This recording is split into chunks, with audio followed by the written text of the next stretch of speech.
Γενικά δεν πρέπει να χάνουμε την πίστη μας, παρόλο που κάποιοι και μέσα από την εκκλησία μας έχουν σκανδαλίσει, μας έχουν κάνει να μην θέλουμε να πηγαίνουμε. Πρέπει να πολεμήσουμε, ούτως ώστε να μην επιτρέψουμε να γίνει μια πανθρησκεία, μια παγκόσμια θρησκεία από όλες τις θρησκείες του κόσμου, γιατί πρέπει να πολεμήσουμε εμείς οι χριστιανοί και είναι δυνατόν να βγάζουν το σταυρό από την Αγία Τράπεζα.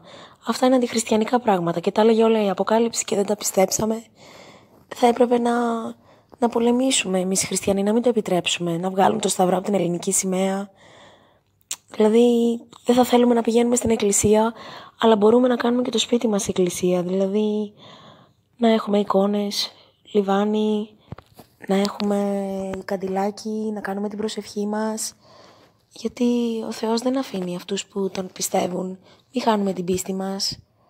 Οι μουσουλμάνοι εντάξει μας απεχθάνονται, αλλά κανείς δεν μπορεί να αναγκάσει τον άλλο να πιστεύει κάτι διαφορετικό, κάτι άλλο. Ο καθένας είναι ελεύθερος να πιστεύει ό,τι θέλει, αλλά πρέπει να πολεμήσουμε για να μην εξαφανιστεί ο χριστιανισμός.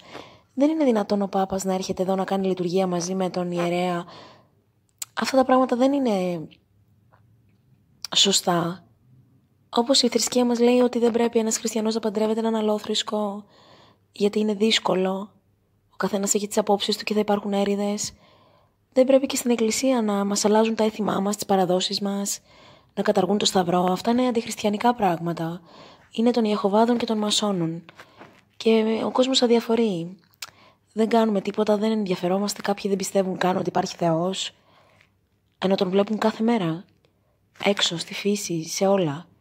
Να κάνουμε το σταυρό μας, να λέμε και ευχαριστώ Θεέ μου για ό,τι μου δίνεις. Που μας δίνει το φαγητό μας, την υγεία μας, την οικογένειά μας, το σπίτι μας. Ακόμη και αν δεν έχουμε αυτά που θα θέλαμε. Να ελπίζουμε πάντα. Ο Θεός θα επιτρέπει αυτά επειδή απομακρυνθήκαμε.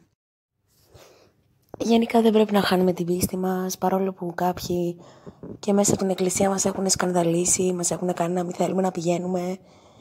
Πρέπει να πολεμήσουμε, ούτως ώστε να μην επιτρέψουμε να γίνει μια πανθρησκεία, μια παγκόσμια θρησκεία από όλες τις θρησκείες του κόσμου, γιατί πρέπει να πολεμήσουμε εμείς οι χριστιανοί και όταν καταργήσαν τα θρησκευτικά και την προσευχή από το σχολείο έπρεπε όλοι οι γονείς, όλοι οι άνθρωποι να βγούμε έξω να διαμαρτυρηθούμε, να κάνουμε έναν αγώνα διαμαρτυρίας, γιατί τα παιδιά πρέπει να μάθουν ποιος είναι ο Χριστός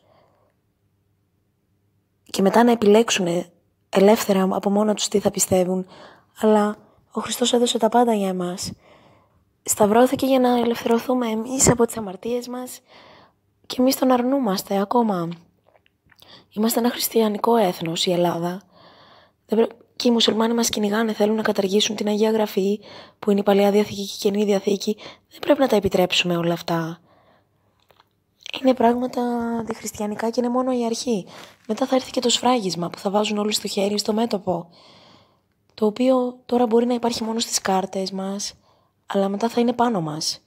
Και όσοι το δεχτούν θα είναι φακελωμένοι από έναν παγκόσμιο υπολογιστή σε όλο το κόσμο, που θα υπάρχει ένα τσιπάκι παρακολούθησης μέσα σε αυτό το σφράγισμα. Τα λέει όλα η Αποκάλυψη, αλλά εμείς αδιαφορούμε.